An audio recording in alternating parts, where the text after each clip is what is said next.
سبحانه وتعالى عما يقولون علوا كبيرا تسبح له السماوات السبع والأرض ومن فيهن وإن من شيء إلا يسبح بحمده ولكن لا تفقهون تسبيحه إنه كان حليما غفورا.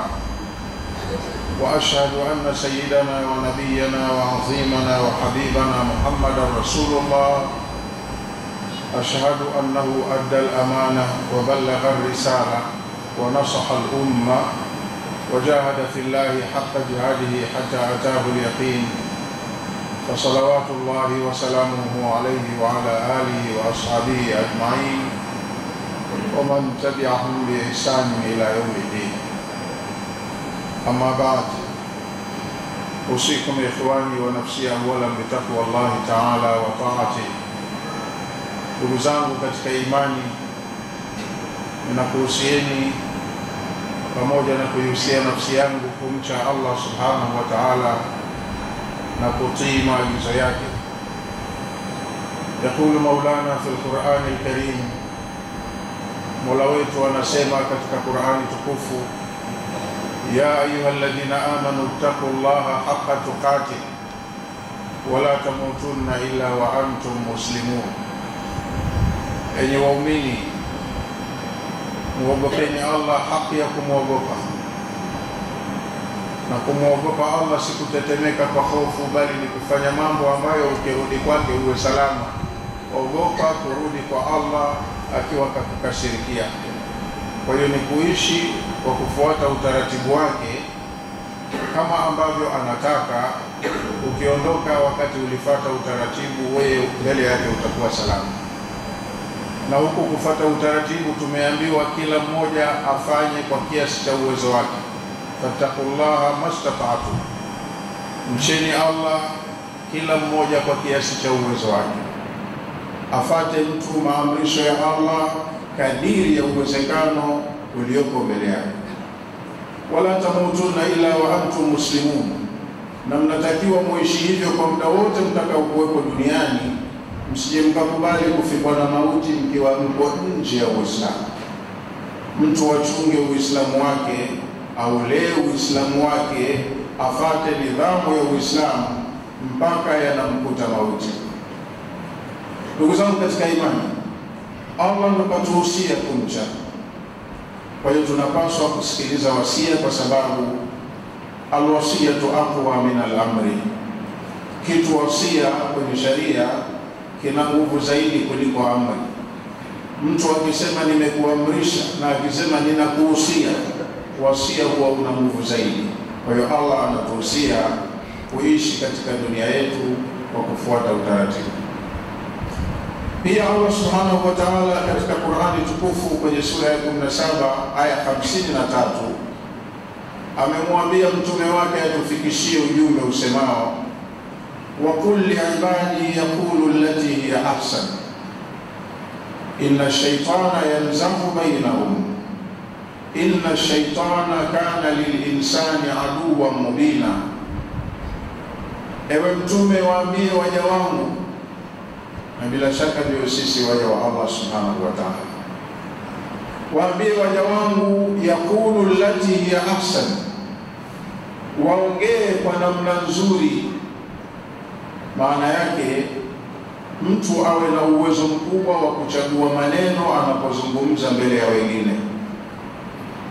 Kabla hajatamka neno kinywani mwake, lazima alizingatie kwanza kwenye nafsi yake, neno hili linalolisema kwenye mazingira haya litapokewaje. Kwa hiyo lazima ujue unayeongea naye au unaoongea nao, halafu uangalie na mazingira, halafu lile ambalo unataka kinywa chako kitamke mwenyewe kwanza ulichuje, kwenye mazingira haya litapokelewaje. Kubwa ni kwamba tunatakiwa tukimbie shari. Sababu gani Allah akatupa amri hii tuchunge maneno? Sababu akasema inna shaytana yanzahu bainahum, shaitani huwa anawagombanisha watu baina yao kwa kupitia maneno wanayotamka. Inna shaytana kana lilinsani aduwwan mubina, Hakika shaitani kwa binadamu ni adui wa wazi kabisa. Shaitani huwa anataka yale ambayo binadamu akiyafanya ataharibikiwa, na humshawishi kila binadamu moyoni kwake, hata kama jambo ni baya, kulipamba shaitani kumpambia binadamu alione ni zuri. Anaweza kuwa anafanya maudhi, anayeudhiwa akikasirika, yeye kwake akaona burudani. Kumbe kufanya maudhi kwa maksudi mbele ya Allah ni kosa kubwa sana. Kwa hiyo waambie waja wangu, wa kulli ibadi, waambie waja wangu, yaqulu allati hiya ahsan, wakiongea watafute namna nzuri zaidi ya kuongea. Inna shaitana yanzahu bainahum, hakika shaitani huwagombanisha watu baina yao kwa kupitia maneno wanayosema. Inna shaitana, hakika ya shaitani, kana lilinsani aduwa mubina, amekuwa kwa binadamu shaitani ni adui wa wazi. Kwa ndugu zangu katika imani, tusimpe mafanikio shaitani, tukamsahilishia sisi wenyewe njia ya kutuharibia maisha yetu ya baadaye, tukaenda kwa Mola wetu akawa katukashirikia. Ndugu zangu katika imani, jamii yetu sasa hivi kwenye kipindi tulichonacho imekabiliwa na jambo kubwa, na kwa uzoefu wetu jambo hili mara nyingi huwa linazaa maafa na madhara, lakini sisi wenyewe tunao uwezo wa kujitahidi kupunguza, kama siku yaondosha kabisa hayo madhara. Njia ya awali huanza na hii midomo yetu au ndimi zetu. Ukisikia watu wanapigana vita, wamewekeana majeshi mipakani, au wawili wameshikiana silaha mpaka mmoja akamdhuru mwenzake, chanzo huwa ni maneno. Inawezekana walibadilishana maneno watu wawili, alianza kusema kumwambia mwenzake, yule aliambiwa likamkera neno, na yeye akarejesha neno jingine. Na mtu aliyekerwa huwa na yeye kurejesha kwake anataka akere vile vile, aone kalipiza. Lakini aliyelipiziwa likamuudhi zaidi lile alilolipiziwa, na hatimaye kila mmoja katika hawa wawili nyuma yake ana wafuasi. Mtu wa kwanza ana watu nyuma, marafiki zake wanampenda na wako tayari kumtetea, na mtu wa pili ana watu nyuma yake wanampenda na wako tayari kumtetea. Kwa hiyo walianza wawili, na kilichoanza kwa wawili hawa ni midomo yao, halafu wakawajumuisha na wengine kwenye maneno machache walioyasema, mpaka yakazaa shari. Wakapigana mawe au wakapigana visu au wakafanyiana lolote lile baya la kufanyiana. Chanzo kilikuwa ni maneno. Hata nchi na nchi, inawezekana mtu wa nchi moja kafanya jambo kwa mtu wa nchi nyingine, wakazihusisha nchi zao kwenye maafa, hatimaye zikawekeana majeshi mipakani na wakapigana vita. Chanzo yalikuwa ni maneno. Kwa hiyo Allah aliyetuumba anajua siri iliyofichikana ndani ya mengi ambayo yanataalaki na maisha yetu, akatupa tahadhari tuwe makini katika kusema. Waswahili wanasema bora ujikwae dole lipasuke utoke damu utatibu kidonda, kuliko kujikwaa ulimi. Kidonda ni chako mwenyewe peke yako, na kitachukua hata wiki moja kitakuwa kimeshapoa. Lakini ulimi, ukijikwaa ulimi, donda lake linachukua miaka mingi kupoa. Kwa hiyo Allah katupa tahadhari katika matumizi ya ndimi zetu au midomo yetu, tuwe makini kupanga na kuchagua maneno kabla ya kuongea. Kwa hiyo kwa siku hizi tulizo nazo, tunajua watu wana vyama vyao, wengine ni mashabiki tu wala sio wanachama. Yakianza kufukuta huku chini mambo ya kutupiana maneno, hatimaye nyoyo hupokea yale maneno na zikaanza nazo kudigesti na zikatoa maamuzi. Hatari yake ni kwamba hawa wanaotupiana maneno wanaweza wakaja wakafikia pahala wakashindwa kuvumiliana, wakafanya makubwa zaidi kuliko maneno. Sasa dawa ya kutokufika huko kwenye makubwa zaidi ni kudhibiti lugha zetu kipindi hichi tulicho nacho, kwa sababu ndiyo kila upande una yake unasema,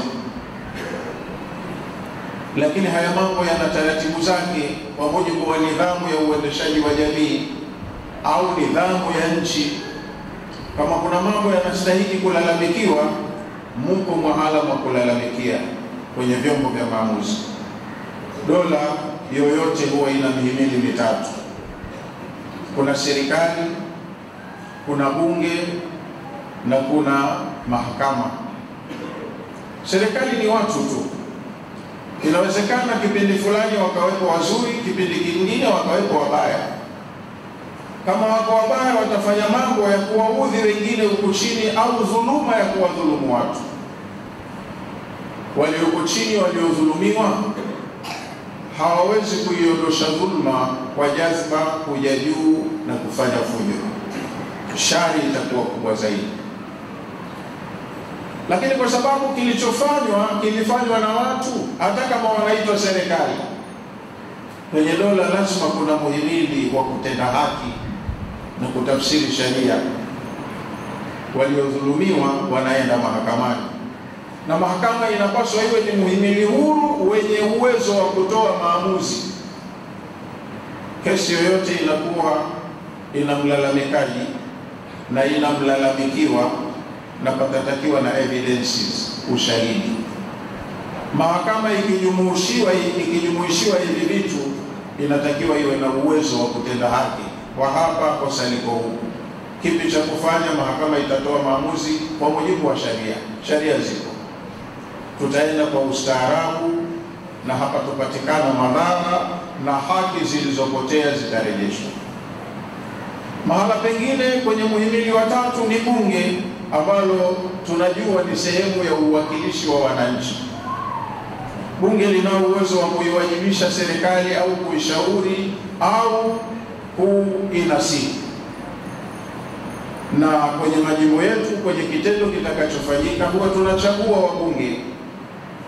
Wewe una wako ulimpigia kura, na mwingine ana wake alimpigia kura. Hatimaye hizi kura huwa zinaangaliwa, maana ndiyo muamuzi. Ikiwa uliyemtaka wewe hakushinda, ridhia, useme mara hii wananchi hawakunikubali, wamemkubali fulani. Ridhia, na isiwe kutokufanikiwa kwako tena utengeneze na wewe maafa. Maana watu wana njia nyingi za kufanya. Wenye uwezo wa kutumia maarifa yao na nguvu za mwili wanatumia, wenye kutumia nguvu za giza wanatumia, na wengine wanazo njia tofauti wanatumia. Jambo la busara ni kama tulivyoambiwa tudhibiti maneno, basi na zile hatua tunazochukua pia ziwe za kiungwana, kwa sababu sisi ni Waislamu, na kwenye dini kanuni ya usulul fiqh inatuambia darul mafasidi muqaddamun ala jalbil masalih. Siku zote kwenye mambo ya kijamii, kama kuna maslahi tunayatafuta eneo fulani, lakini hatuwezi kuyafikia maslahi hayo bila ya shari kuzaliwa, hilo jambo bila shaka litakuwa ni haramu, halifai. Kwa sababu kuondosha ufisadi, kukinga maharibiko, unapewa kipaumbele kuliko kung'ang'ania tu kufikia yale maslahi tunayoyataka. Sasa ukisema piga huwa lazima nipate, wewe utakuwa si mtu wa kheri. Taratibu zipo zinapitiwa, na wale wanaosimamia hizo taratibu nao wawe waadilifu, watende haki. Basi kitakachozaliwa baada ya usimamizi mzuri na haki, tukijiridhisha imefanyika, yatakuwa ni masala ambayo sote tunatakiwa tukubaliane nayo. Si jambo la maana, na dini haikubali kung'ang'ania kufikia kwenye maslahi, hata kama haikuwezekana. Mimi nitatumia uwezekano wangu, ni iwezekana, utazalisha shari. Kwa hiyo kama kuna kheri unaitaka, iko umbali wa mita 200 kule mbele, lakini kabla ya kufika kwenye ile kheri, hapa pana shari nyingi mtatengeneza. Hilo jambo linakuwa halifai, kwa sababu Uislamu unatutaka tukimbie hizi shari kwanza, kabla ya tamaa yetu ya kutaka kufika kule ilikotokea. Lakini tutengeneze mazingira tufike kwenye ile kheri kwa njia ambazo hazitozaa shari yoyote. Hivi ndio Uislamu unavyotaka. Tunafahamu kwenye dini Mtume sallallahu alaihi wasallama alivyofanya safari ya kwenda kutekeleza ibada ya umra na watu wa Maka wakamzuia. Hatua alizozichukua Mtume, ingawaje uwezo wa watu wake kupigana ulikuwepo, aliwaambia hapana, tuwasikilizeni wanachokitaka. Waliomzuia wakamwambia hatutaki uje kufanya ibada yako mwaka huu, uje mwakani. Wakakubaliana na wakatengeneza mkataba. Mkataba wenyewe ulikuwa mbovu kweli kweli, hata wale masahaba wa Mtume walichukia. Wakisema Mtume yukoje leo, mbona hata haya anaridhia? Tunayafahamu mambo ya mkataba wa Hudaibia. Lakini Mtume kaambia hapana, wakubalieni. Hatukutambui kama wewe Mtume, tusingepingana na wewe. Kwa hiyo kwenye mkataba huu usiandike Mtume wa Mungu, andika Muhammad ibn Abdullah. Akawaambia masahaba, futeni, andikeni hivyo wanavyotaka. Mimi hata kama wakinikataa ni Mtume tu. Hivi pia tufute? Mtume anaambia futeni. Walipokuwa wagumu, Mtume alichukua akafuta mwenyewe pale palipoandikwa yeye ni Mtume wa Mungu. Mkataba ulikuwa ni mbovu, unapendelea upande wao wale maadui, lakini Mtume akaukubali kwa sababu alikuwa na uoni wa mbele. Kajua hichi tunachong'ang'ania sasa hivi kitaleta maharibiko, lakini hichi wanachokitaka wao upo mwanga unaotuonyesha kinatija kwa baadaye, ndio maana akakubali. Kwa hiyo tusing'ang'anie lazima iwe leo, lazima iwe hivi. Tunapaswa tutumie uwezo tulionao wa kiakili na elimu kuangalia kile tunachokitafuta kwa njia ambazo hazitokuwa na madhara. Ayuha al-ikhwatul amajid, inna Allah tabaraka wa ta'ala yaqul wa biqawlihi yantadi al-muqtadi wa idha quri'a al-Qur'anu fastami'u lahu wa ansitu la'allakum turhamun. Wa qala 'azza min qa'ilin 'alim فإذا قرأت القرآن فاستعذ بالله من الشيطان الرجيم. أعوذ بالله من الشيطان الرجيم. يا أيها الذين آمنوا قوا أنفسكم وأهليكم نارا وقودها الناس والحجارة عليها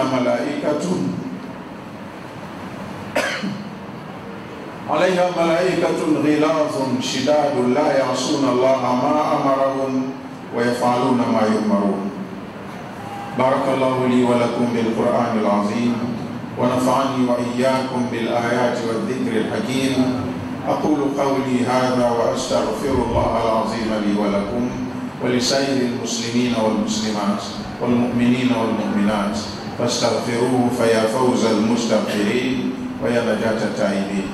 وقال رسول الله صلى الله عليه وسلم كل ابن آدم خطاء وخير الخطائين التوابون.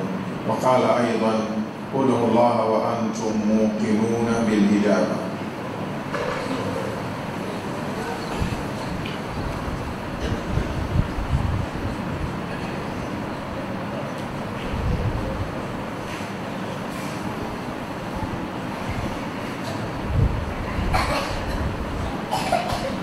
الحمد لله وكفى والصلاة والسلام على عباده الذين اصطفى وأشهد أن لا إله إلا الله وحده لا شريك له وأشهد أن محمدا عبده ورسوله أرسله الله بالهدى ودين الحق ليظهره على الدين كله وكفى بالله شهيدا.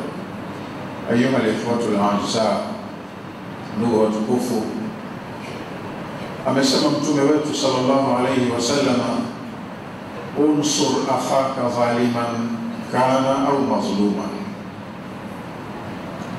Wewe muumini, mahala popote ulipo, mnusuru ndugu yako akiwa anadhulumu au akiwa anadhulumiwa.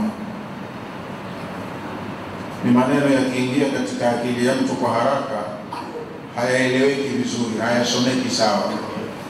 Hata hao walioambiwa na Mtume akiwa yuko mbele yao walishangaa na wakamuuliza, ya Rasulullah, ewe Mtume wa Allah, namsuruhu idha kana mazluma fama baluhu in kana zalima.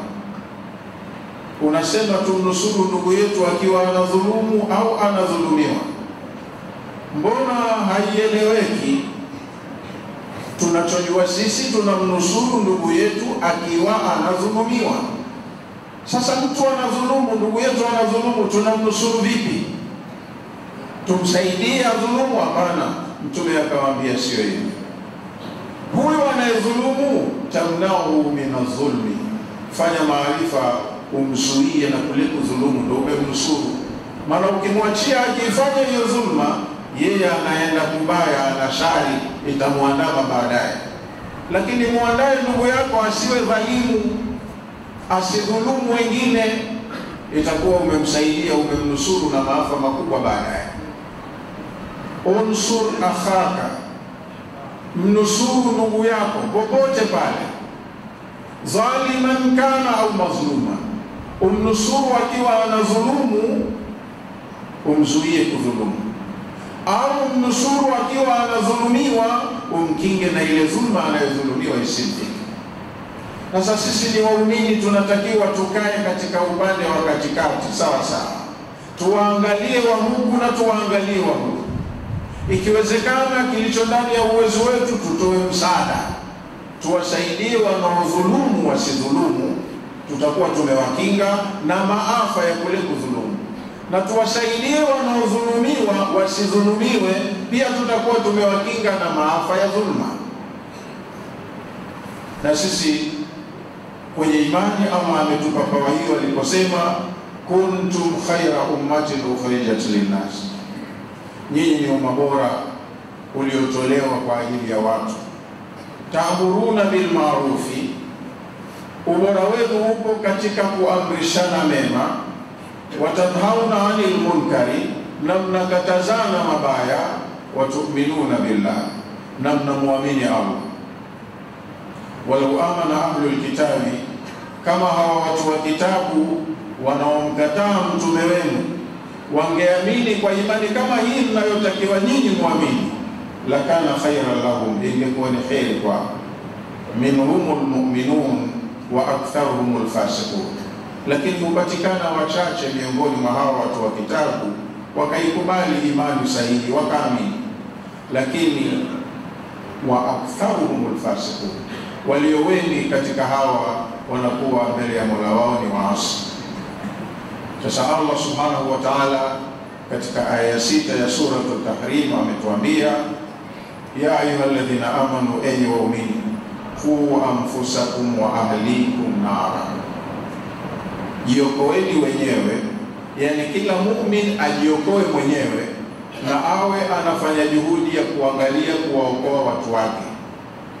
Ahlikum ni wale waliowalazimu, kama wewe ni mume umuokoe mkeo asiende pabaya. Kama unaitwa baba uwaokoe wanao, wewe ndo dhamana juu yao, wanusuru, waelekeze. Kama ni sheha, basi kwenye sheria yako unawanusuru wale ambao wewe una dhamana ya kuwaongoza. Okoeni nafsi zenu, msitengeneze mazingira ya kurudi kwa Mola wenu vibaya, na muwaokoe watu wenu ambao wako chini yenu, nao wasije wakarudi kwa Mola wao vibaya. Tuna jukumu la kusimamia haki, kuamrishana mema, kukatazana mabaya, na amani ya watu ni jambo kubwa na muhimu zaidi, na ni tunu pekee ambayo ikiondoka basi inakuwa kuirejesha inakuwa ni shida, inachukua muda mrefu. Tujitahidi katika kipindi hiki tusitengeneze mazingira ya kuhamasisha fujo, vurugu au kuandaa njia ya kupeleka kwenye maafa. Tujitahidi kufanya mambo yetu ambayo ni kwa maslahi machache ya dunia, yawe ya amani na salama, na hatimaye inshallah tuishi katika maisha ya ibada, tutengeneze marejeo mazuri kwa Mola wetu tutakaporudi. Sio jambo jema mtu kuwa anaishi akajiwekea kila siku dhambi tu. Tuache mambo ambayo kwa Allah yanakuwa ni makosa, na tujitahidi kusimamia yale ambayo kwetu yatakuwa na faida mbili, ya duniani na ya akhera. Ayuha al-ikhwatul amali, inna Allah tabaraka wa ta'ala amarakum bi amrin bada'a fihi bi nafsi wa thanna bil malaikati al-musabbihati bi qudsi وثلث بكم أيها المؤمنون من برية جنه وإنسه. فقال تعالى مخبرا وآمرا: إن الله وملائكته يصلون على النبي يا أيها الذين آمنوا صلوا عليه وسلموا تسليما. اللهم صل على محمد وعلى آل محمد كما صليت على إبراهيم وعلى آل إبراهيم، وبارك على محمد وعلى آل محمد كما باركت على إبراهيم وعلى آل إبراهيم إنك حميد مجيد. ربنا آتنا في الدنيا حسنة وفي الآخرة حسنة وقنا عذاب النار. ربنا جملنا بالعافية والسلامة، وحقق لنا التقوى والاستقامة، وأعذنا من موجبات الندامة إنك سميع الدعاء. ربنا وأوزعنا أن نشكر نعمتك التي أنعمت علينا وعلى والدينا، وأن نعمل صالحا ترضاه، وأصلح لنا في ذرياتنا إنا تبنا إليك وإنا من المسلمين. اللهم اهدنا بهداك واجعلنا من الذين يسارعون في رضاك، ولا تولنا وليا سواك. اللهم اجعلنا ولاة مهتدين، ولا تجعلنا ضالين ولا مضلين، سلما لأوليائك وحربا لأعدائك. نحب بحبك من أحبك، ونعادي بعداوتك من خالفك من خلقك.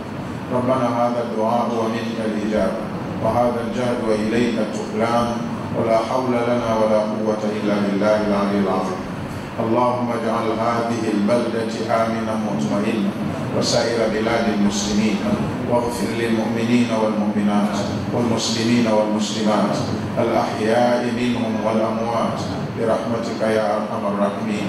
عباد الله، إن الله يأمر بالعدل والإحسان وإيتاء ذي القربى وينهى عن الفحشاء والمنكر والبغي يعظكم لعلكم تذكرون.